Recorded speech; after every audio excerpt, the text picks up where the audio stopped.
rise for the pledge, please? They're rising to the pledge. Mr. Skelly, can you lead us in the pledge? Yes? Pledge I allegiance am. to the flag of the United States of America and to the republic for which it stands, one nation, under God, indivisible, with liberty and justice for all. We have a moment of silence for the men and women in the armed forces.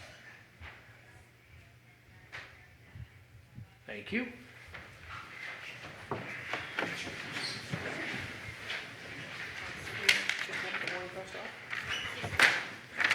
like to call this public hearing to order. And a notice of the public hearing. Town of New Milford, notice of public hearing. Please take notice that pursuant to sections 405, 406 of the town charter, the New Milford Town Council hold a public hearing to hear public comment relating to the following proposed ordinance. New Chapter 15, Article 2, food vending trucks. It is proposed that the ordinance be added to the New Milford Code of Ordinances as authorized said charter sections 405, 406, Chapter 98 of the General Statutes. Said public hearing to be held in the E. Paul Martin Room at New Milford Town Hall, 10 Main Street, 6:45 p.m., July 22nd, 2019. A copy of the proposed ordinance is on file in the town's clerk office and available for examination. Dated at New Milford this 9th day of July 2019, and it appeared in the News Times 7/15/2019. We also have the warning here as well that we'll give to Elaine for the minutes. And Attorney DeBella, do we have anything on the ordinance, sir? I can give some guidance on the ordinance. The ordinance is substantively different than was originally,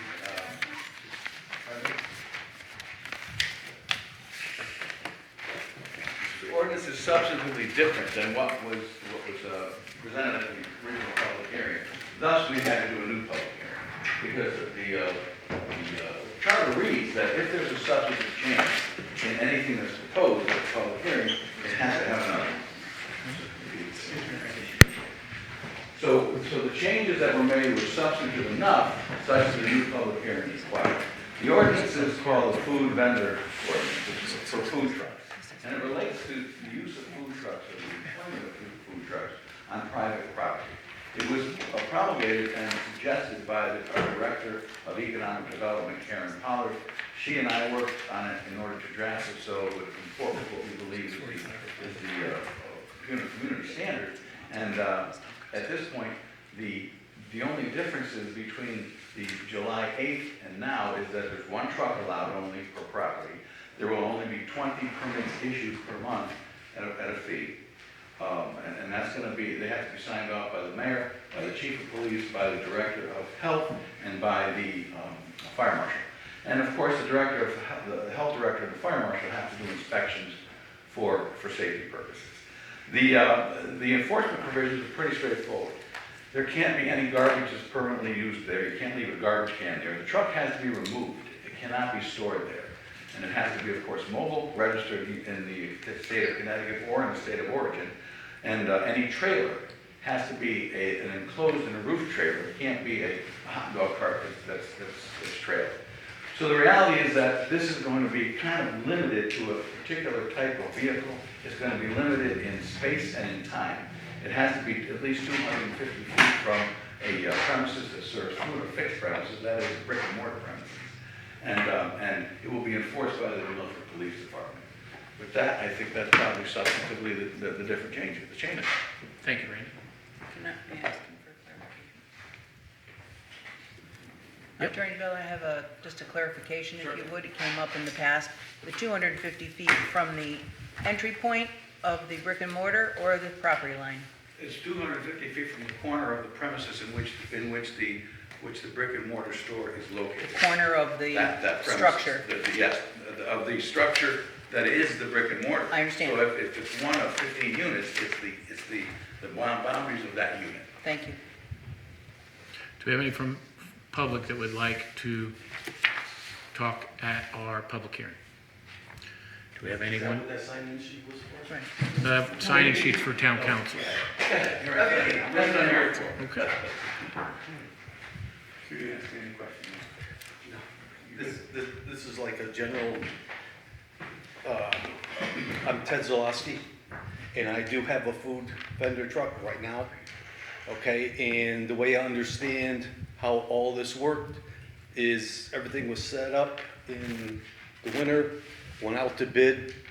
I bid, got my property, okay? So I'm at Cons Pond, and now all of a sudden, there's other food trucks coming in, and I'm not really too happy about the whole situation. So that's my aggravation about the whole thing. But if this goes forward, I need to know what my options are as far as what I can do and what I can't do with my business that I spent thousands of dollars setting up. Randy? Your grandfather, you're saying. Right, but can I now, if I decide I want to go somewhere else, does my permit, or do I have to pay extra to go? Because I have people stopping in once a week. Hey, can you come and do this? Can you come and do that? Let me explain how Okay. it works. If you're gonna go elsewhere and it qualifies as a food truck, okay? Then what you'd have to do is you'd have to get the owner of the premises, private property, like a shopping center or something, and a host to want you there. Okay. And then you'd have to get a permit, like you have a food vendor's permit now. Okay. But you'd also have to get, and the owner would have to get that permit as well. It's a dual process, but you're not precluded from being anywhere else. All right, but then if I go somewhere else, I'm gonna have to pay. You're gonna have to pay that Pay this money? yeah. Okay. Now, what you have now, again, is grandfather, like you say. Yeah. But that's the rule. And the Okay. research that was done, we wanted to make sure that it was not gonna be violate the principles of equal protection. Okay, all right, I very seldom come and complain about anything, Call me, but, call you know, me this anytime. is, Call me at the office. this is my retirement here I'm dealing with. Okay? Anytime. Yes, sir. Sorry to take your time. Not at okay. all. Thanks Thank you, for sir. speaking. While we're here. Do we have anyone else from the public that would like to talk during public hearing? The sign-up sheet is for town council. Oh, yeah, if you wanna speak now. This is about food trucks. Yep. Yep, This is just for the food truck. this is just for the food trucks. Public hearing for the food truck. Okay. Do we have anyone from the council that would like? I just want to know what is defined as a food truck versus a food trailer. You originally didn't have trailers included, now you have trailers. Randy? I can answer, can I speak? Okay, what do you A consider? trailer would be something that's towed there, but it's registered in the motor vehicle department, has wheels and mobile, has a license plate, and is enclosed. So it has flaps that can open up and a roof, things of that nature. So it can be self-contained and it can be towed, but it has to be an enclosed roof vehicle. That's what a trailer is. And that was metamorphosized from this to that by a lot of discussion with the director of public health and a zoning enforcement officer and the fire brigade. Okay? You're welcome. Yes, ma'am. No hot dog trucks. Hot dog trucks are like really popular today. I mean, they make a lot of money, they bring money, people love them. And I just wonder why, if they have an umbrella over them, is it enclosed? I don't make policy, I write the law. But the suggestion that was made to me, or the dictate that was made to me, was to draft this such that there are mobile food trucks and trailers that are enclosed. I don't know why the hot dog carts, except they're easier to proliferate than trucks that are registered like that. But I drafted it. Okay. I can speak to that. So the discussions that we had, Nancy, and it's a tough thing to do, right, to balance trying to do something new and different that's gonna stimulate our economy and yet protect our brick and mortar restaurants. So what we tried to focus on was the differentiation, the higher end food trucks, and some of them are trailers, but very upscale and additive, as opposed to something that might seriously cannibalize all the delis and pizza places and lunch spots that we already have. So a lot of the language and a lot of the discussions over the last few weeks have been about that balance. Where do we find that balance?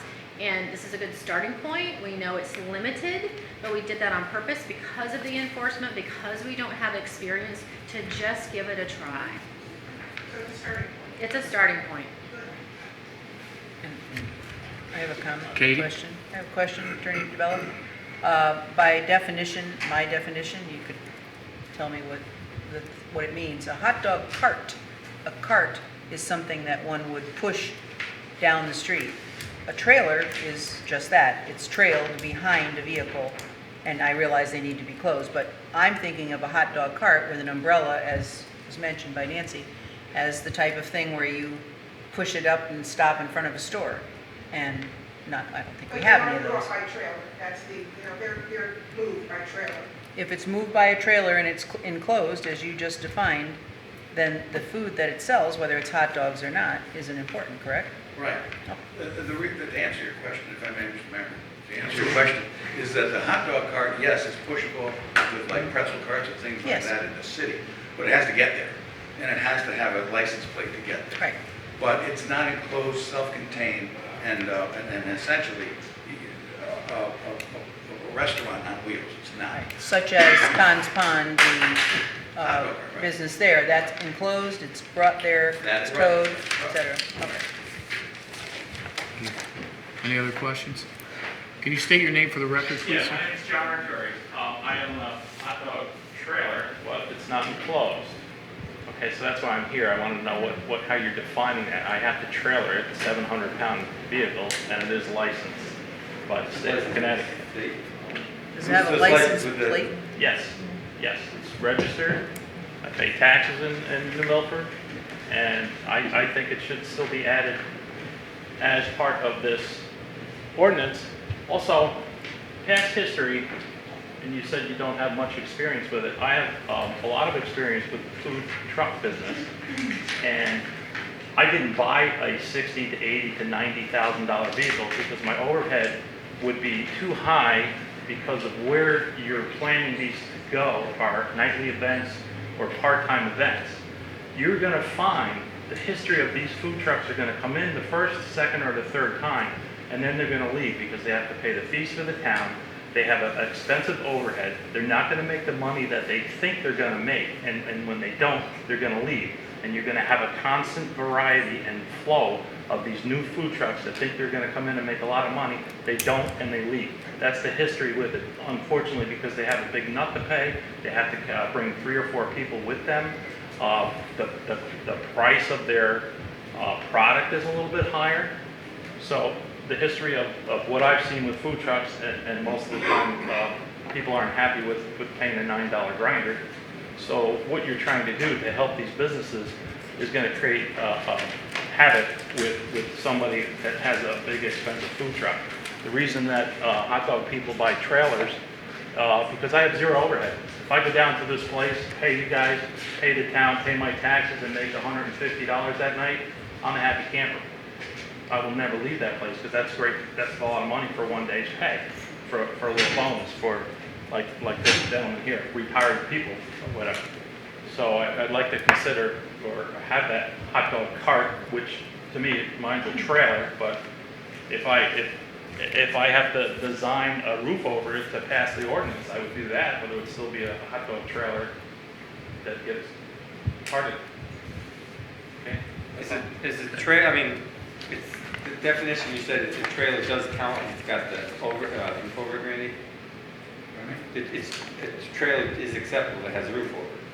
But It's enclosed. I mean, I can put a It's roof not over just- this part, so I'll be talking with you guys. But again, my overhead and your fees would to me, generate a profit wherever I went. And I'm excited that you know, and I've lived in this town for 30 years, and it's exciting to see this happen, but if you're gonna just exclude it or make it just for these big expensive trucks, you're not gonna get what you think you are. And as we said, it's not, it's a starting Mike, point. we It's some, That we can have when we have a discussion for the ordinance itself. okay. Anyone else who'd like to address the public hearing for food trucks? Anyone from council? Dr. Muller? I just want to get something clarified here, Randy. I guess it's on the second page. So vending may be permitted on private property and on business premises. So if the property and the business owner are different people, will the food truck need to get permission from both? Yes, they will. There have to be a host. This is what we want. There would have to be a host and a property owner. The host would be somebody who asks the food truck to be there. Thank you. And it could be the same entity. It doesn't have to be. Could a property owner who owned, let's say, the mall where TJ Maxx used to be, or Staples, could the property owner request to have a food truck there? Yeah, as long as it's 250 feet from a fixed So he doesn't need a business owner, No, because he would be the business owner as well. even though he doesn't own the business there, he's just a property owner. Right. He'd be the host as well. All right. Now, he's got to have facilities available, as you can see by the ordinance. Toilet and hand washing facilities inside.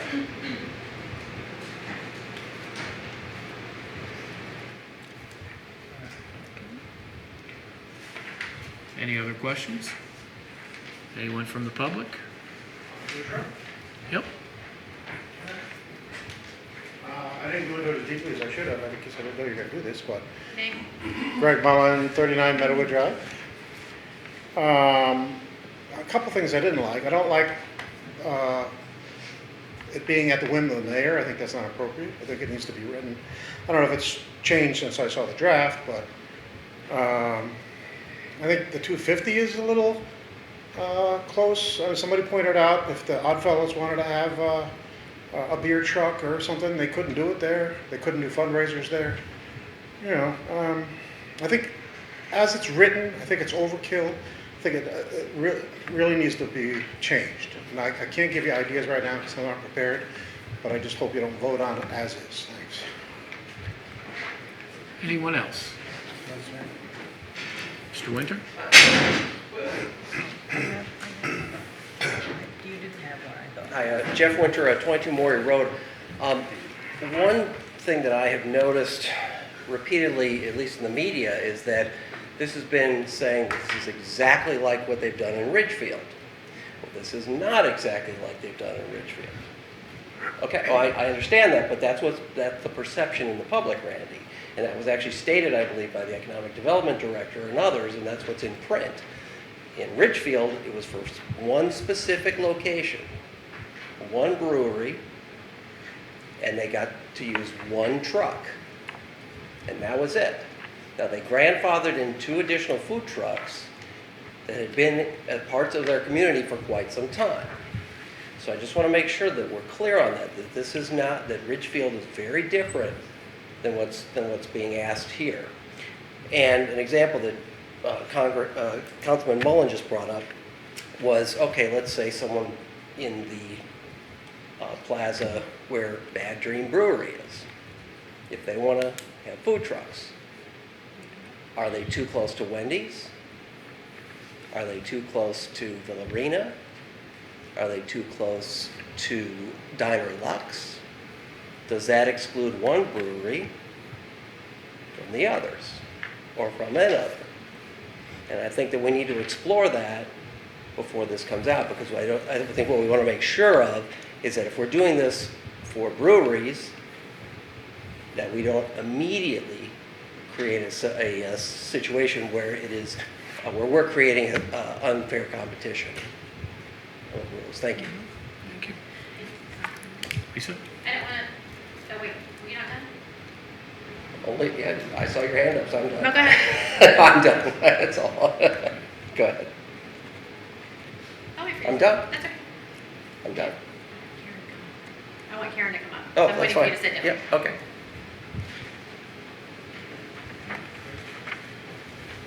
So, 2 things. So, and I won't speak for our economic development director, but if you look at the evolution, hold on. If you look at the evolution of the ordinance, I believe it did start with one brewery in one location, and the council received a lot of feedback that was unfair business practice, and that we were showing favoritism. So we took all those comments very seriously. So I will let Karen speak to everybody knows our Economic Development Director, Karen Pollard.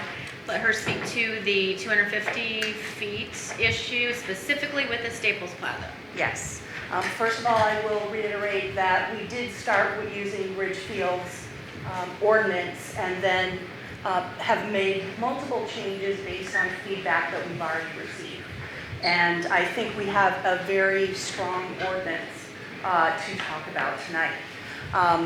I specifically did measure from Wendy's entrance and the Diner Lux entrance and found that 250 feet still would allow Bad Green Brewing to have a food truck that serviced their location if the owner of the center allows it. Again, there has to be the owner involvement and a host. So it's not as though it's a done deal just because the measurement is met. The map that has to be submitted has to show exactly where on the property that the food truck will be, and it is going to have to appear in that location time and time again, as long as it's under that permit that's approved by the mayor, by the police chief, by the fire marshal, and by the health department.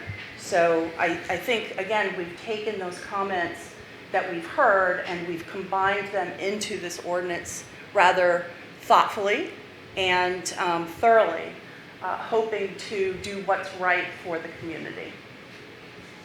One more comment? Sure. And we know the newspaper never misquotes anyone, so I would just ask everyone to listen carefully to Karen's words, and nothing against the newspaper, they're trying to get the words down as quickly as possible, but there really are good intentions here. But it's a balance. Not everybody is going to be happy. We've really worked hard on this, and kudos to Karen for pushing this ball forward. Katie? Karen, just want to reiterate for those that may not have been the other parts of this issue, that the ordinance, I did ask this of our town attorney, who would be in, what entity, agency would be there to, in effect, be sure that all of the parameters were met? In other words, who's the enforcement agency? And that is the police department, correct, Attorney DeBello? It is. Yes, it is. And as in other ordinances, they usually all run through the mayor's office. And the health department is involved here because of the fact it's food, which we would want our health department to be involved. And the fire department, I believe, is important so that they do have the proper fire containment and extinguishers, et cetera. So someone had commented that there seemed to be an awful lot of people had to look this over, but there's absolutely a good reason for each one of those. And if the enforcement agency isn't involved in signing off on it, then there could be a lot of confusion should they be needed to come and enforce. Yes. Is that Keeping correct? We have gone through that. informed early in the process is the best way to go. Thank you. And really, we need each one of those sign-offs to make sure that the public is safe, that our community is safeguarded against unintended consequences. Correct. Great. Thanks. Any other questions? Anyone else like to speak during the public hearing? I'd like to entertain a motion to close the public hearing. So I have a second. All those in favor? Aye. Opposed? Thank you. The hearing's now closed. And just as a remembrance, the town council, if they so choose to approve the ordinance, will have 45 days after the approval for the ordinance to be enacted. So seeing as we are now 7:10, I'd like to all of us to rise for the pledge. Ms. Francis, can you lead us in the pledge, please? Yes, I pledge allegiance to the flag of the United States of America and to the republic for which it stands, one nation, under God, indivisible, with liberty and justice for all. A moment of silence for the men and women in the armed forces. Thank you. So.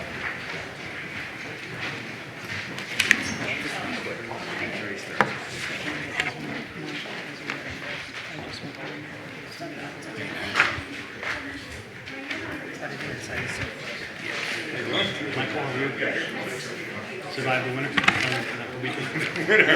The weekend. I meant to set the weekend. Yeah, actually survived. You were out running. Take a shot. What the hell is that state? I don't know if the pen stays here or... Oh, yeah. say how much fees are based on neighborhood needs, no, or no higher than? Yes, sir. Nancy, you're at the top of the list. Hi. I'm here to talk about the solar farm going up at Candlelight Farms. Nancy Sigis, 195 Candlewood Mountain Road in New Milford. So I know you've heard me talk about things forever, but I just want to reiterate a few things on maybe things the town could do a little better on. And the first thing I want to talk about is how this got through our departments with a plan of conservation and development. How did it get through farmland, and how did it get through planning? I can't figure it out. And I don't know whether we need a checks and balances system in all of this, but I was at these meetings, and the letters were written prior to any votes, and it happened the day of the meeting. The Economic Development Commission has now gone to say that they won't make any decisions on anything like the solar or any big things going on in town until the next meeting. So people have time to digest it and talk about it, and it doesn't just happen. And I hope this will happen at all the commissions, because this was a huge mistake. And I've been at all the meetings. I know some of you have been to some, and some have been to others. I've been at all of them, and I was at all of them from the very beginning. Anyway. I'd like to say that the proposal wasn't approved by DEEP because it wasn't considered an economical source of renewable energy. That's the reason it wasn't, they weren't interested. And you can correct me if I'm wrong. I haven't been really up to date on a lot of this because everything has changed. Things change constantly when it comes to this solar because they don't have to go through the commissions and they don't have to do what everybody else has to do. So if I'm wrong, it's because things change and I don't know about it yet. And you can correct me if I'm wrong, it's okay. The application, the original application, was approved by Massachusetts and Rhode Island, not Connecticut. It didn't go forward, but it went forward in Connecticut, and Connecticut doesn't receive any of the energy. New Milford doesn't receive any of the energy from this. I don't get that. Vernal pools. Vernal pools. They didn't find the vernal pools. The vernal pools were exposed. They weren't found. They were exposed by people other than the solar people. The visibility issue, which is really important to me because this is right next to my house. I see everything. I see the trucks going in. I see everything from my kitchen. So the visibility issue went from not visible to barely visible to visible at certain times to they won't see it from their kitchen window. But I do. I see the trucks in the driveways that were put in, the driveway that was put in without anybody knowing it's there. And the trucks that made a lot of noise putting it in early in the morning. The people, and I called the town hall because 2 o'clock in the morning people were going up on top of the mountain right past my house. Well, it's a little, it's a quiet place, and when I see a car at 2 o'clock in the morning going up a hill where there's no homes, nothing, I'm concerned. I'm concerned. I think anybody would be concerned. So I think they can let people know what they're doing and what to expect. Right now, our beautiful fields are filled with weeds. They look like they haven't been kept up. If you drive up there, it's like, oh my gosh, what happened to this property? Last year at this time, it was manicured and beautiful. There's no reason, it's kind of indicative of what's going to happen here, but that's okay. I think you understand that. Most important, and people say, oh, Nancy, it's because it's in your backyard. It is in my backyard, and, I am concerned. And no, it's not our property. I understand that. But our kids, I'm thinking about the top of that mountain in 20 years. They are using huge machinery, huge stuff, banging these steel posts into the ground, into stone, into ledge. Do you really think in 20 years someone's going to come out and take all of that out? I don't think so. I don't think you could collect enough money to have that number, 60,000 solar panels, and their big bars going into the ground, and they're going into the ground deep. Nancy, you're at 4 minutes. Okay, please. I'm almost done. I didn't mean to go this far. Anyway, so although it's my backyard now, it's going to be New Milford's backyard in the future. And I think, to get an estimate on what will it cost to demolish this in 20 years. I think that's important. And I think it's important that they put that money up front so it will be taken care of in New Milford. I think that's it. I just don't want the mountain to become a gravesite of solar panels. Okay, thanks. Thank you, Nancy. Thank you. Is it 48 Candlewood Shore? I can't quite read your name here, I'm sorry. That's part of its house. Okay, It's Letty Atia. thank you. I don't know why my parents did that to me. They loved you a lot. Thank you. Good evening. My name is Letty Atia. I live at 48 Candlewood Shore. I'm just a short distance from where the solar farm will be. I will not see it from my kitchen. I will likely not see it from my driveway, but I am on the lake, and I will likely see it as I go past your property and certainly from the lake based on what I've heard. I understand that Candlewood Solar is a wholly owned subsidiary of Ameresco, which is a Delaware corporation, and that it's worth just under $1 billion, which is, I think, enough money to do all the right research, all the right work, put things up and take them down. That's just my opinion. I understand that they sent a representative here last week to speak to the town council and to say that they had a good deal for New Milford. I have never understood how this was a good deal for New Milford, but I had hoped that the council and everyone else involved would understand that. They haven't quantified, as far as I know, how many jobs will be created and whether those will be long-lasting jobs to the benefit of our community in the long term. I don't know about the temporary jobs, whether they provide the right kind of security and benefits, whether they're specialized jobs that bring people from the outside in, which in my mind might be a benefit to us because they might see how great our community is and want to buy a home here and stay here.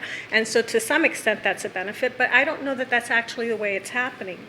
I don't know anything about the job structure and how it benefits our community outside of the fact that we have this enormous operation happening in our backyards. I don't know that there's a value to our properties at all. How is my property value going to be affected? Is it going to go up or down or stay neutral based on this? I would say that if you can see those panels, it will affect my property values negatively. That's just a foregone conclusion. I don't know that this company really cares about Candlewood Lake. My family and I came here because of the lake. My son married a girl who grew up on Candlewood Lake, and my husband, who is a Jersey boy and would never leave the state of New Jersey, was convinced to come here, and he fell in love with Candlewood Lake, which, my God, his family doesn't understand. We built a house here because we love this lake, and I would hate to see our values, not just our values, but our values destroyed or damaged or hurt in any way because of this proposal. So, I don't know how it's going to affect erosion. I trust that all the right minds have looked at it, but just from a simple aesthetic standpoint, if it damages the beauty of the mountain, or impacts it negatively, then I think it's not a great idea. I understand they submitted two stormwater management plans. English is my second language, that's a lot of words, to DEEP. And both plans were rejected, and that they came here and asked New Milford to help them fix their application. I thought that was fake news, and I hope it is, because I can't imagine that a company with those resources would not be able to do everything they needed to do in advance and to supply everything they needed to supply to get the right approvals, and especially at this late a date. I didn't understand that. So anyway, long story short, I'm concerned. I'm concerned about all the things that I have mentioned, and I'm concerned that Ameresco doesn't have the expertise necessary to execute this project properly and not harm our town. Thank you for your time. Thank you, Letty. Ted Solowski, please. He left. He spoke during Food the truck. food truck. He's a food truck guy. He's gone. Cross him off. Next. Cross them off, okay. We're back to 48 Kentwood Shore, come on down. Yes, Mayor and members of the town council, that was my lovely wife, and it was my parents who gave me the last name that you can't pronounce. Or it was her parents who gave her the first name that you can't. And she decided to marry me a long time ago in a galaxy far away. well, is that a good thing or a bad thing? No comment.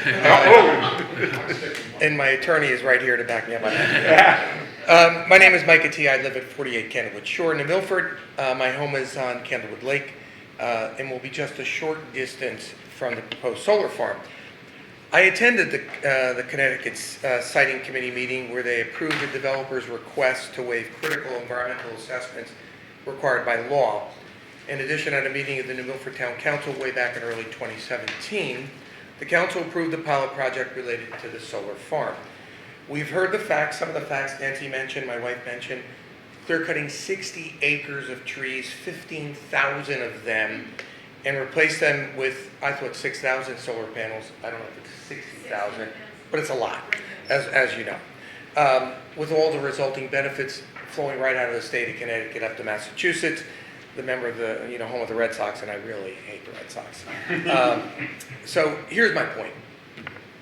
When my wife and I built our home in New Milford in 2015, we needed to comply with significant rules and regulations required by the New Milford Department of Inland Wetlands, very difficult, the mandated shoreline management plan, and requirements of First Light. In addition, to ensure we complied with those regulations, we had to post a significant bond with the town of New Milford. Among the experts we were required to hire were an arborist to approve any tree we wanted to remove, a landscape architect to design a landscaping plan that complied with the rules and regulations of the organization's reference, and a certified civil engineer to design the site plan. Every single decision we made with respect to these areas and all of the resulting plans needed to be approved by the town of New Milford. All of this for constructing a house on Candlewood Lake. So, here's my point. Why is it that a project clear-cutting 60 acres and 15,000 trees and installing 60,000 solar panels so close to Candlewood Lake would not need to provide significantly more information, studies, guarantees, and bonds than has been provided to date? The town council, I respectfully request the town council demand such information or reverse the decision made at the meeting in 2017. Thank you. thank you, Thank Mike. you. Lisa, please. Sorry, who? You. CMR, 170, oh my goodness. 175. Hi, Okay. I'm Lisa Ostrov. I live at 175 Candlewood Mountain Road. I probably won't say it as nicely as you did. Forgive me for that. We all know that so far no stormwater management plan submitted by Candlewood Solar has received approval from the Department of Energy and Environmental Protection. Candlewood Solar is now asking the town to cooperate with them and help them find a plan that will work. How new at this are they? Almost all of their previous or current projects are on open land or brownfields, where they probably should be. Clear cutting and stumping a mountain is clearly not what they excel at, and they do not seem to have the expertise to figure out how to adequately solve the erosion issue. This erosion can potentially cause harm to property owners, and most importantly to Candlewood Lake. Why would anyone take those risks when so much is at stake here? It's not the town's job to write the application for Candlewood Solar. And I thank the town and the town council and the mayor for protecting the town and residents some of who perhaps don't fully understand how dangerous Candlewood Solar could be. Thank you. Thank you, Lisa. Thank you, Lisa. John Turi, please. He was food trucks, truck. Walter. He's gone. Food truck on. I guess I should get to know more people here. That's what you get for going on vacation. Thank you. Good evening, members of the Town Council, Mayor Bass. I'm here tonight. My name is Liba Furman, 60 Colonial Ridge, Gaylordsville. I'm here tonight speaking on my own behalf as a resident and a taxpayer of New Milford. And I just wanted to address a few things. I happened to have been here last meeting when the representatives from Candlewood Solar came and asked the town to fix their application. I wanted to address some of the comments they made, and particularly things in reference to the pilot agreement that is out there. I'm going to start with decommissioning, which is a really very, very big issue. This is a huge project. This is not solar panels on the roof of a building. This is not a little 1-acre solar farm. This is a huge enterprise. The state of New York actually publishes a booklet for municipalities so that they can start learning how to handle solar applications and solar decommissioning. It's a small booklet. It's 6 pages, Mayor. I'll forward it to you, and you can circulate it among the council members. And they give some pretty good advice for towns. They have an example in there. They're talking about a 2-megawatt plant. This is 20, so everything gets multiplied 10 times. And they're using a Massachusetts plant, and the booklet actually says that costs can vary from state to state, and obviously from terrain to terrain. Some are flat. This is a forest that's been destroyed and just decimated. And they're estimating $90,000 for a 2-megawatt plant. So let's multiply that by 10, and that's $900,000 or $1 million. This number is adjusted for inflation for 20 years. So that's just something to think about. They give some suggestions to towns that they should perhaps have the developer have an escrow fund, and every year they put money into that fund so that you know as a town, 20 years from now, there's the money for the decommissioning plan. It's kind of interesting. The Candlewood Solar application is petition number 1312 in front of the Deciding Council. Petition number 1313 happens to be from a company, DWW Solar 2 LLC, which I'm sure is some subsidiary of some other corporation. It's called Tobacco Valley Solar. Happens to be in Simsbury, Connecticut, where my brother happens to live. I just found this out the other day, because he told me they're putting a solar plant right next door to where I live.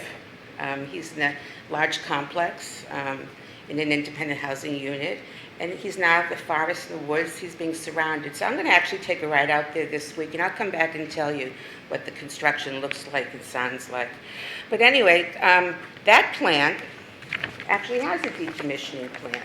They actually submitted 6 or 7 pages of a decommissioning plan, and they talk about the estimated cost of decommissioning shall be funded in equal annual installments over the first 10 years of the project.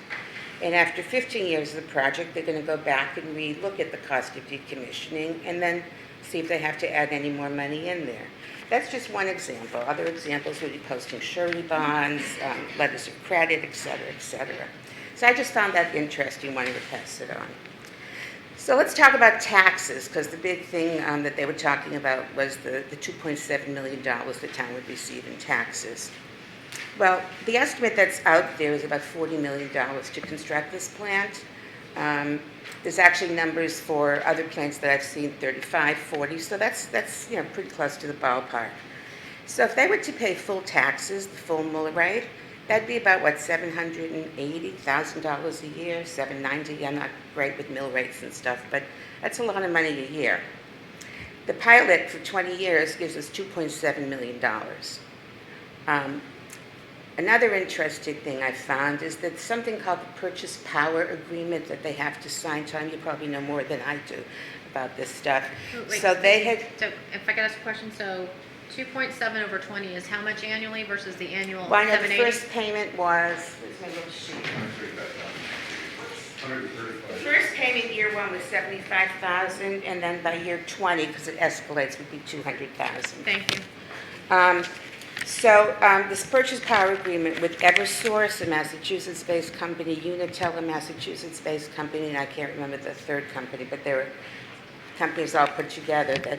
And in their application, they said they were in negotiations with the town, because this was going back, I think, to 2016, they were starting this. And a question in the application said, describe the role of the federal production tax credit or investment tax credit or other incentives on the financing of the project. And this is a direct quote from that application. The investment tax credit, whoops, that's not the quote I wanted to read you. Okay, no, but it talked about what arrangements they were doing with the town. And the quote there was similar, and I will send you the actual citation or bring it to the next meeting, that they're in negotiations with the town and they're prepared to pay $250,000 annually or more per year. So that, my ladies and gentlemen, would more than double what they've offered to pay. So they walked in expecting to pay that, and if someone had done their homework and seen the paperwork behind them, the paper trail, they would have known that. Eva, I've given you over 4 minutes so far. Okay. Count slowly. Okay. Well, basically, those were the two things that I wanted to talk about tonight, were the taxes and the decommissioning. And again, I want to reiterate what Lisa said. The residents of New Milford, those who are aware of the solar plant, its impacts, not just on the neighborhood, but on the whole town, are deeply appreciative to the town council and the mayor's office for taking the lead on this with the DEP and having the application reviewed to make sure that the town will be safe and sound. Thank you. Thank you, Eva. Jeff Winter, please. Wait, he went already. That's food truck, sorry, now I'm confused.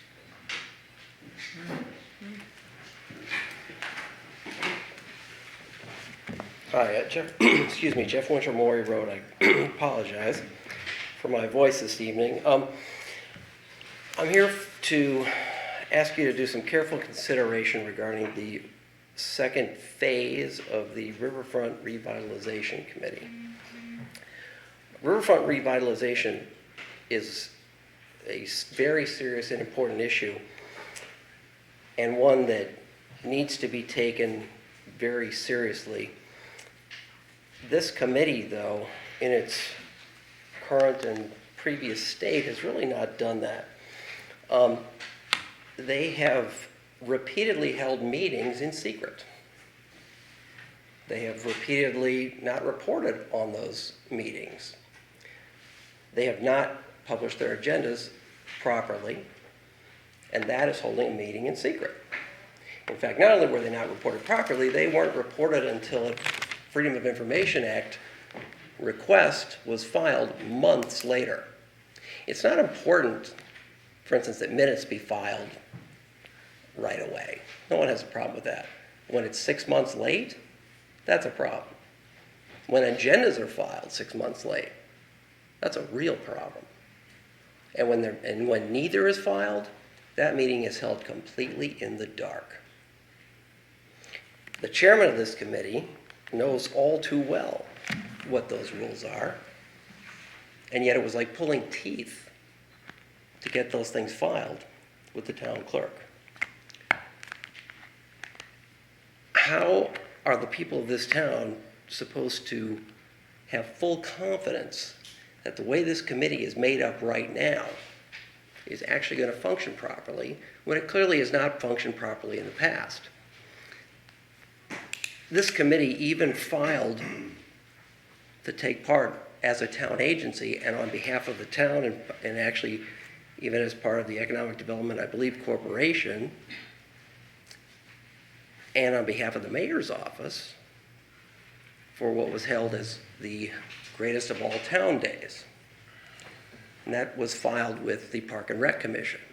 However, they filed to do so for an event in May when all of their terms expired prior to that event.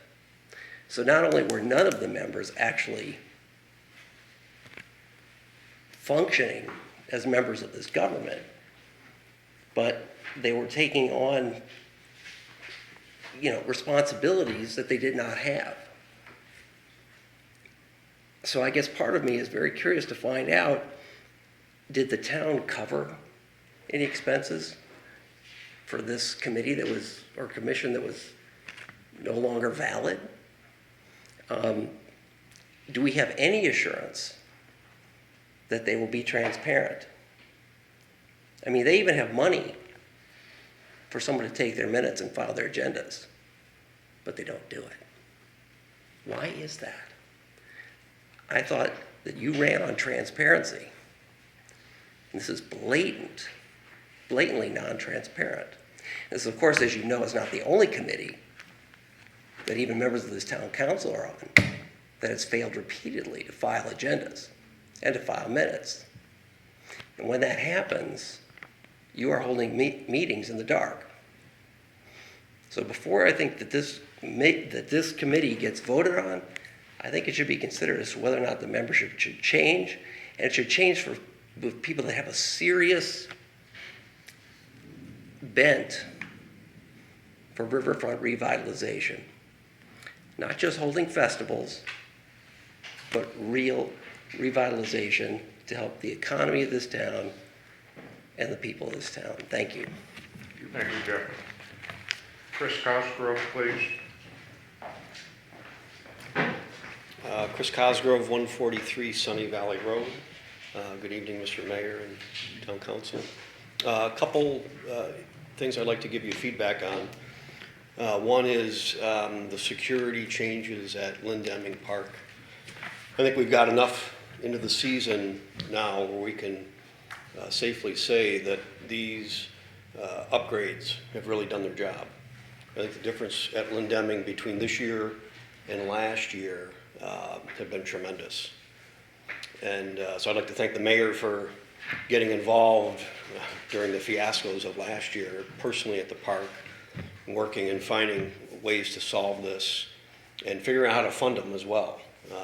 As a member of the Board of Finance, I know we gave some scrutiny to the fact that we're using landfill settlement money for this, and I think it was the right way to finance it. And I think now it was a wise use of taxpayer funds to protect what is the crown jewel of our park system here in town. So thank you all for doing that.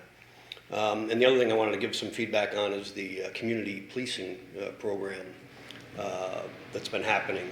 I think that came around through some grant money that came in. And I think it's still early on, but from what I've seen so far, it's a great program. Interaction with our police department, with the citizens, especially the youth of the community, with all the challenges that our youth have today, getting personal interaction with our police is a great thing. So I certainly commend Chief Ceruto for implementing this program. I really look forward to, when it's come to an end, to understand maybe some metrics on some tangible and intangible benefits from it. And maybe, if the grant money doesn't come back, if there's enough benefit there, we find a way to fund it permanently going forward. So that's it. Thank you. Thank you. Thank you.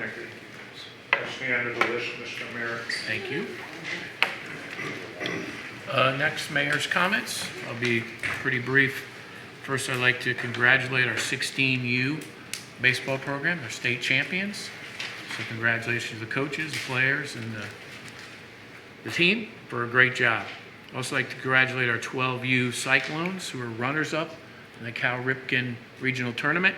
The winner of that would have went to the World Series, is going to the World Series in Missouri, and they missed it by one game, but they did great, so congratulations to them.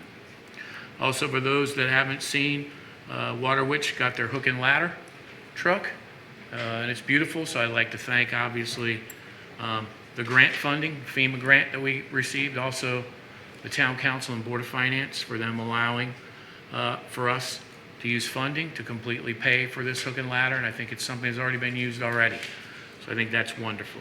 So I can't thank the people enough, and also thank Water Witch and all our fire departments and first responders for what they do each and every day. Also, it was just talked about before, I did check our different parks during this weekend.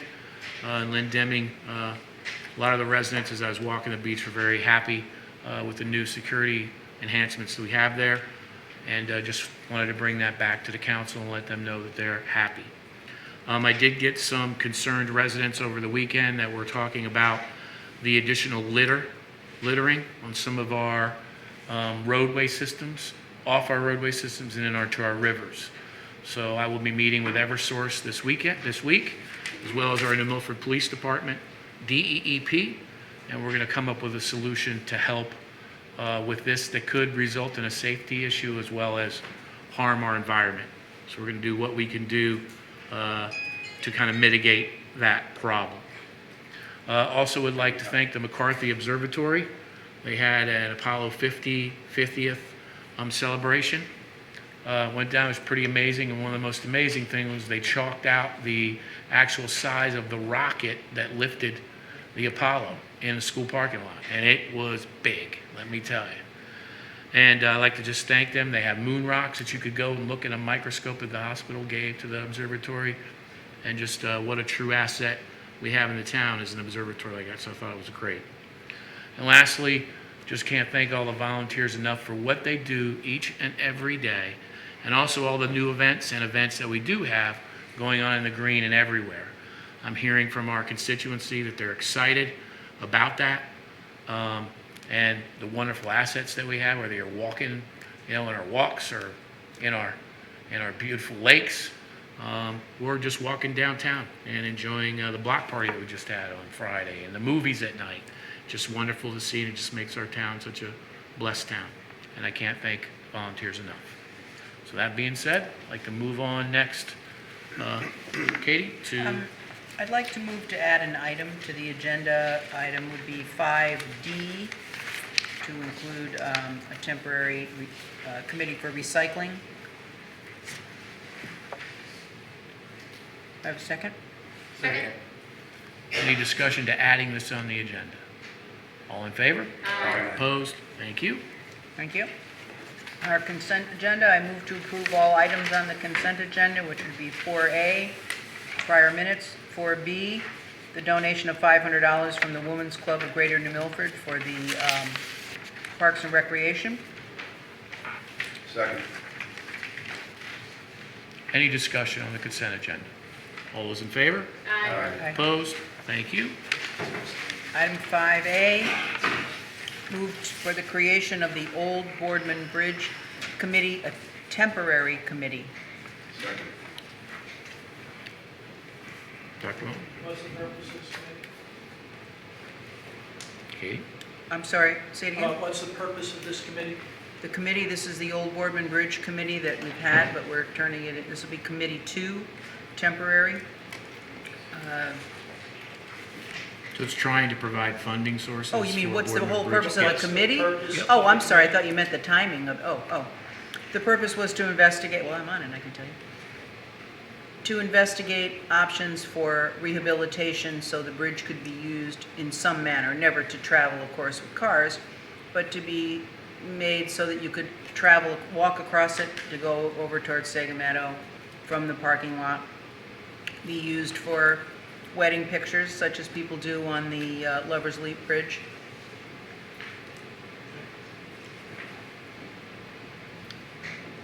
Any other discussion? So I have a question. So that sounds similar to the Northville one-room schoolhouse committee. Am I wrong? It has nothing to do with the school. No, I understand they have nothing to do with one another, but in terms of taking a structure in town that we want to preserve and protect and have a committee focused on the efforts, isn't it similar to the one-room schoolhouse committee in that regard? Only in that I would say that the scope of what it will cost to do any rehabilitation of Boardman Bridge to actually be used is much greater than... Understood, but the intent is this, just for my own edification, because I wasn't here when those were started. So the intent, though, is this, preserving historic landmarks and rehabilitating them for purposes. Yes, yeah, and Okay. that, the intention is The same. similar. Okay, Yeah, thank you. sure. Any other discussion? All those in favor? Aye. Opposed? Thank you. Item 5B, move to take action and create a Riverfront Revitalization Committee 2. Second. Any discussion? Dr. Mullen? Just a few questions about things that were raised. When was this committee previously, what was the time frame for the previous committee? I guess it would be committee one? So the previous committee expired on 5, I believe it was 5/20. So when this came on, Dr. Mullen, when I saw this, I saw the expiration. So I asked Attorney DeBella, we have a committee that has expired. How do we make it whole? How does this work? What can we do? Are there minutes, are there meetings that are in the gap between now and when this committee expired?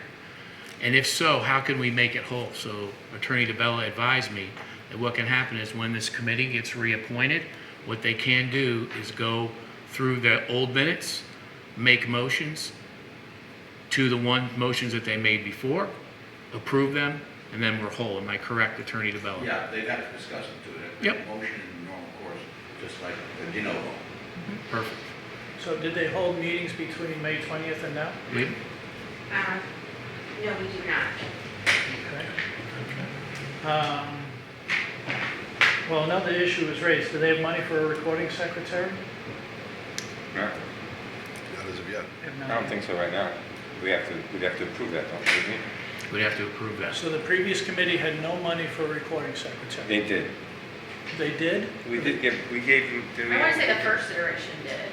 So that was not the last one, but maybe the time before. But Lena can actually tell us. She's right here. Yes, please. Yes, please. please. Thank you. We had a secretary for a while. There were issues where she was unable to attend certain evenings, and so she was not able to take the minutes. So it fell to committee members to take care of that. All right, so we had money for a recording secretary? Yes, no? Yes, Dr. Mullen, we Okay. did. Yes. Good. That was my question. And I'm giving you the answer. Yeah. Were agendas filed on time prior to the meeting? Yes, Dr. Mullen, They all every meeting. Okay. Were So if you could point out to a were meeting. minutes filed on a timely basis? For the most part, yes. There were times where it was several days late, maybe a week late. But for the most part, the effort was made to do that. So not months late, as was previously stated in public comment. What I did discover when I was going through the minutes, because on a periodic basis I kind of go through to make sure that we're kept up, there were some minutes that the town clerk had not filed. They had been sent to them. I have, if you'd like, screenshots of the email that was sent to them. They did receive them, but they neglected to post them in the online. They did have a hard copy. Did the town cover any expenses for the GOAT event that Riverfront Revitalization Committee ran? No. Town did not. Initially, the Riverfront Committee was going to co-sponsor that with them, and then our expenses would have been kept separately if we had had any. But due to just a lack of timing, we were going through the whole RFP thing and starting out with the new consultants. We decided that better we put our time towards that than the festival. So, I informed the AGs, who are the owners of Go Boys Soap, that we would not be co-sponsoring or putting on any simultaneous activities. The intent was maybe we would sponsor a kayak trip or something like that, but that did not happen.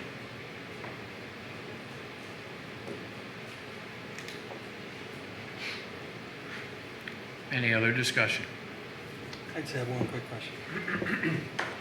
Levi, I see, there's some Democrats and Republicans on this committee. And Yes. They're basically all the same as the previous committee, correct? Yeah, except Richard Schipple is a new member, as an alternate.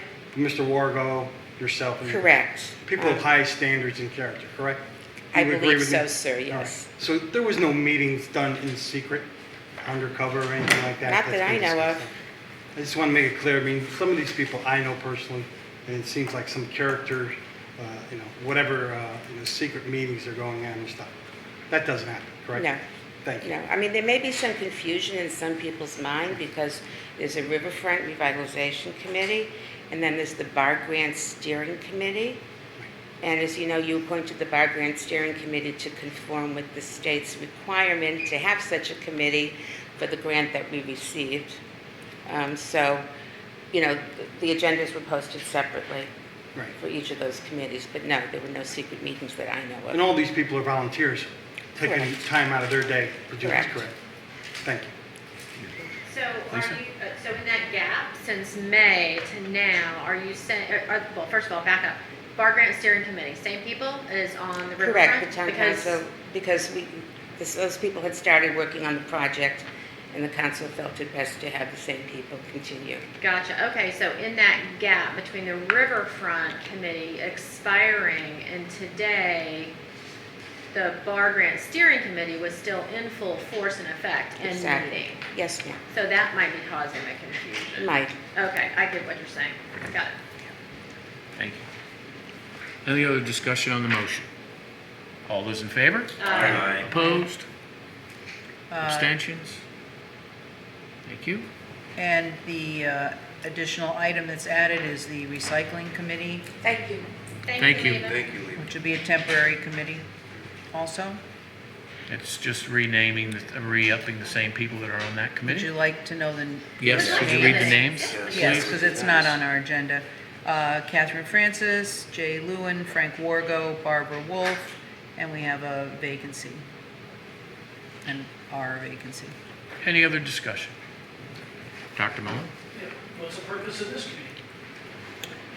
We were a monthly committee, met for several years, and then once, I guess it was probably about almost 2 years ago, we decided we would only meet quarterly just to review what was going on at the recycling center, which we have done, and then Mr. Hanna came to take over, and we've had 2 meetings, I think. One for sure, I can remember. We haven't had one lately because we haven't really had anything in particular to meet about. But we will need to re-up these because of the recycling fees now, being part of HRRA. The company that HRRA uses for recycling, there's going to be a dramatic rise in the cost because China now is not allowing for recyclables anymore. So there's going to be some definite volatility. There is. So I thought it was important to reconstitute this so that we can keep an eye on that volatility. Yep. Is that a 7-member committee like anything else? But we don't. It is a have- 5-member committee as it exists Are now. you looking for more people? I think they've been doing great as they are, Yeah. so. Oh, okay. These, Okay, I learned 3 names. Catherine Francis, Jay Lewin, Frank Wargo, Barbara Wolf. There's one alternate, so if someone's interested, Right. being on recycling, that'd be great. The same people, there is a vacancy because Beth Falder could not continue. We've all been from the original committee, and we just all decided to stay, so. Any other discussion on the motion? All those in favor? Aye. Opposed? Thank you. Okay. Thank you. Okay, so we've now created these temporary committees, and now we need to, I will move to approve the appointments of the people on these 3 temporary committees. That would be the Old Boardman Bridge Committee 2, Riverfront Revitalization Committee 2, and the Recycling Committee, doesn't have a 2, but Can you read the names for the public? I who will certainly be watching would. as well, and then we'll give it to Elaine so she can put it in the okay. minutes. Riverfront Revitalization Committee 2, 7 members, 2 alternates. Julie K. Bailey, Richard Roselio, Christopher Gardner, Lucy Wildrick, Frank Wargo, Liba Furman, and Richard Chipple. Their terms, all of those people, July 22nd, 2019 through January 21st, 2020. Old Boardman Bridge Committee 2, 5 members, 2 alternates. Catherine Francis, Robert Burkhart, Jeremy Ruman, Joe Coranta, William Devlin, Walter Bayer, and Ron Suresha. Again, July 22nd, 2019 through January 21st, 2020. Recycling Committee, Catherine Francis, Jay Lewin, Frank Wargo, Barbara Wolf. Term the same from July 22nd, 2019 through January 21st, 2020. Second. Any discussion? All those in favor? Aye. Opposed? Aye. Any abstentions? Okay. Okay. Thank you. Item number 6, Board of Education. Move to approve the Board of Education request to approve expenditures of $96,511 from their capital reserve for the purchase of 88 Chromebooks, 150 Chromebooks for the high school, 88 for Scaticoke, and $44,151 for the Department of Instruction capital for that total, $96,511. And this is coming out of the Board of Education's Capital Reserve account. As you can see, the letter that was given by David Lawson, the chairperson. And do I have a second? Second. Any discussion? All those in favor? Aye. Opposed? Thank you. Okay, now we have a second. I move to send the prior approval on to the Board of Finance for approval. And I'll be sending this to the Board of Finance for their approval. Second. Okay. Any discussion? All those in favor? Aye. Opposed? Thank you. Item 6B, discussion with the Board of Ed and the town working collaboratively on some joint capital projects and informal discussion. So We have just something. basically for the council's, just kind of updating. As you know, we've been working with the Board of Ed for quite some time, both on capital items, whether it be roofs, oil tanks, and obviously we want to continue with that and see if there's other items that we can jointly maybe do together. I've talked with Chairman Lawson previously, also talked to their facilities chairman as well, and there may be opportunities that we can uncover that will save the taxpayers money. One, for instance, is as we're doing our road projects, there's also some capital that needs to be doing for some driveways. So as we all know, driveways are asphalt too. So maybe there's a way that we can ride off of a town bid for asphalt onto the Board of Ed, thus saving money. So we're going to be looking at different scenarios for that. Can you do my driveway too? I'll be bringing back more information at our August meeting. So I just wanted to update the council and let them know that working together with the Board of Ed, there may be some cost savings for us. Very happy to hear that. Yep, and the Board of Ed as well. That's a great idea. Any questions for Mr. Lawson or Ms. McInerney, who's here tonight? No, but you did mention. Dr. Mullen? Operations chairs. Oh, there's Wendy back there. Oh, Wendy also, real quick. Is there any other type savings? Okay. What do you mean on the collaboration piece? Yeah. Like the mayor said, we have been meeting, my gosh, over a year now. And this is one of the things that brainstorming came across, well, we need this parking lot fixed up. Oh, we're doing that road. Things of that nature. Community playground. But I anticipate meeting with the mayor and our finance directors, and hopefully we can see what we can come up with and it's acceptable to everybody. But it's those types of things that we're looking at. Awesome. Wendy, did you have something too? You raised your Well, hand? just to piggyback on that, there have been conversations for quite some time on this, and we felt that, when we come to the town council with a list for capital reserve, maybe there's an opportunity to take that line item and reduce it. We know it has to be done, but if we can partner with the town and reduce the bill, we're all saving money. So we have our soft capital in our budget, we have our hard capital, which we come to for the capital reserve. We also have other capital projects that haven't even hit the list yet because, quite frankly, they're expensive. So if you look at our page 70 of our budget, you'll see our 5-year capital plan, which is constantly being revised. However, some of those items haven't even hit that list because it's time for us to sit down and really see what we need, what's out there, and how we can save some money doing it together. Thank you. Dr. Mullen? My question was for Randy. About, I'm going to say it was 6 or 8 years ago, a proposal had come before town council that was initially approved and then we had to rescind. And it was about purchasing town and Board of Ed together. And there was something concerning state regulations that didn't allow us to do that. There is. Do you recall what I'm referring to? I do recall. All right, so In the this- recesses of my mind, I recall it. This is different than that issue. Yeah, I don't think there's any, man, Yes. I don't think there's any purchasing decisions that would be made at this that the Board of Ed or the town council wouldn't approve in due course. Is that correct? In other words, this committee would not be a purchasing authority. No. No. It would be a consultative. It would come, It no, would. the proposals would come to.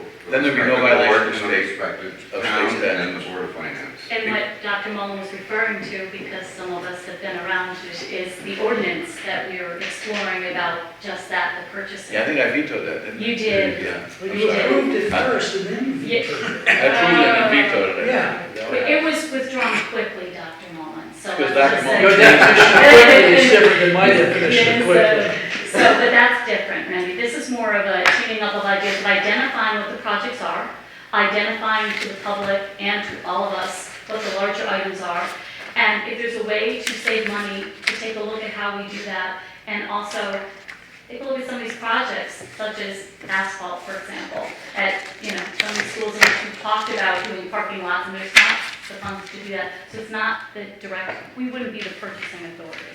Right, as a matter of fact, I think I talked to Bill on that, Bill Conner. You did. Yeah. And, You did, I was. And in fact, I vetoed that, not Bill. Pete.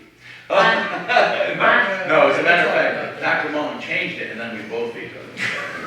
Yeah, no, it would Probably be the town council will be going in and not the Board of Ed. Yeah, as long as it's not first, you over that. My point is this, there was a time when the town council approved something, and then at the next meeting, we had to rescind what we approved. So I just want to make sure we're not treading in that area at all. Fair enough. Okay? Great, So thank you. it's just a matter of collective purchasing power. Correct. Right. Yep. We're all, that's good. Thank you. And then, that's a violation. Any other questions? Okay. Common sense is good. All right. Next, economic development. Thank you. Thank you. Thank you, Wendy. Thank you. Item 7. Thank you. This is our public hearing that we had Thank you, earlier guys. on the motion. I'll make a motion to move forward on the food truck ordinance. Second. Any discussion on the ordinance? Walter? As Nancy pointed out, it's a starting point. So, hey, let's do it. Dr. Mullen? Just want clarification, if we approve this tonight, what happens next? Can we go through the sequence? Sure. Randy? Sure. It would be published in the newspaper, of course, just like a normal ordinance. It becomes effective on the 21st day following publication. In order for someone to get this food vendor's license, which is different than the vendor's license, they also would have to have a vendor's license. In other words, the food truck would have to have a vendor's license.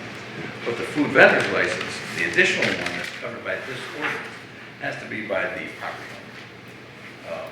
There has to be, and that would have to be presented to the mayor. It has to be, the truck has to be inspected or hold a valid current certificate. And then the chief of police would also sign off on a sketch which has to be presented concerning the location of the vehicle.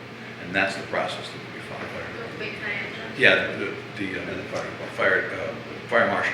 Has to- Can I- I'm Can I sorry. answer that? Yep.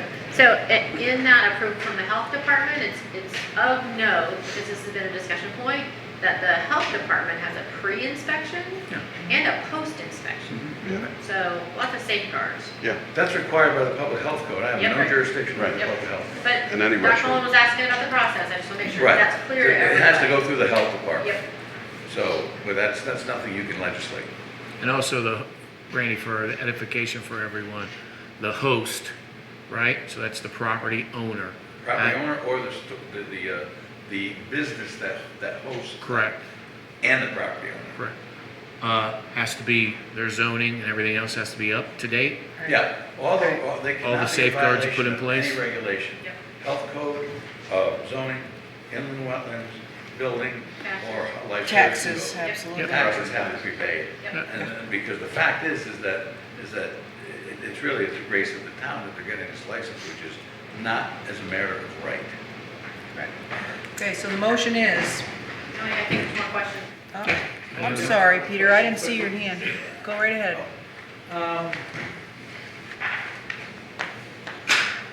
I guess I have a concern about one of the gentlemen speaking about, he felt there were certain restrictions on what he was able to basically tow, and that he had to put a roof over it. Here's my question. We want to change this ordinance, what's the procedure, Randy? Just like you're So we have to have another process, a public hearing. Another public hearing about concerning this, just as when we change the wording and wordsmithing in our, okay. Even if it's not significant, like you get sometimes in some towns, well, we can just do this. Has to go through the entire process. Right. All right, thank you. Mike? A quick point on this, if people are saying, well, this isn't fair, this isn't. We came in here originally and had an ordinance made for one business owner. And then someone says, well, we're not copying Ridgefield because now you have it just for one business owner. But we had people come in and say, well, that's not fair. I mean, in my mind, let's just get this thing in the books. We can revisit it, just like you said. We have a public hearing, talk about it. But we need to try it because we're never going to please everybody. There's just no physical possible way to please everyone in this town. So we've done some work. We seem like we've gotten the best of both worlds. And let's see, it seems like it's just time to either move forward or not move forward. Okay. I just want to make a statement because I think one of the misconceptions throughout this process has been that there are parks, town parks, where the vendor who's there has a permit from the town of New Milford, such as at Lynn Deming, Cons Pond, and they are not affected in their current operation, correct, Attorney DeBella? It is. There's language in the ordinance that was, that Doug, Councilman But they're not adversely affected by this ordinance? No, this Correct. language specifically and explicitly states Yes. that notwithstanding anything in this ordinance, the provision shall not preclude or prohibit, the continued operation of a legally permitted and licensed food truck vendor in active and continuous lawful operation. Right. Prior to the And effective when those date. permits come up for bid again in the next year, that will move forward the same way they've always moved forward. So we don't want to threaten what they're doing. Just want to make that clear. And that's the language that Councilman Skelly. And Dr. Mullen would know this, it goes in front of the Park and Rec. It goes out their bidding process Correct. for town property. So this has nothing to do with them or affects them whatsoever. Right. The town is not a host. Because the Park and Rec Commission is the exclusive, has the exclusive jurisdiction over the rules and regulations of the parks. Okay, thank you. Okay, so the motion is as follows. Move the proposed food vending truck ordinance, revision 7, dated July 22nd, 2019, be adopted and made part of the New Milford Code of Ordinances at Chapter 15, Article 2, Section 15-16, to take effect on the 21st day after publication of adoption. Second. Any other discussion on the motion?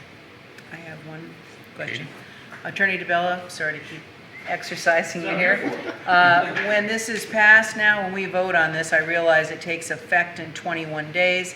Can applications be submitted during that time? Certainly, to the effect. It's a viable document or Yes. ordinance. They can act on it. The application can be filed, they can be issued, subject to the effective date of this ordinance. Okay, thank you. But also, there is still an ordinance, there's still, you're allowed to have a food truck a certain number of times per year as a special Yeah, event. there's another.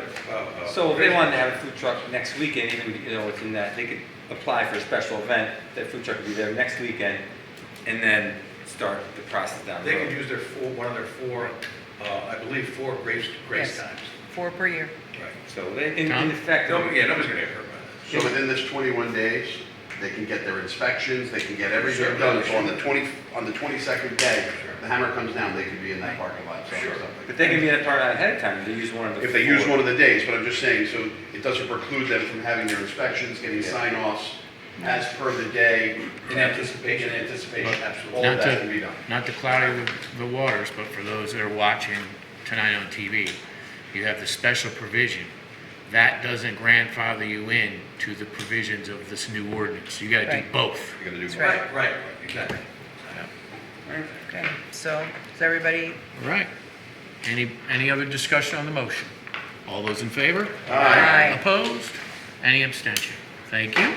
Motion to adjourn, Mr. Mayor. Second. Any discussion? All those in favor? 8:10. Opposed? Thank you.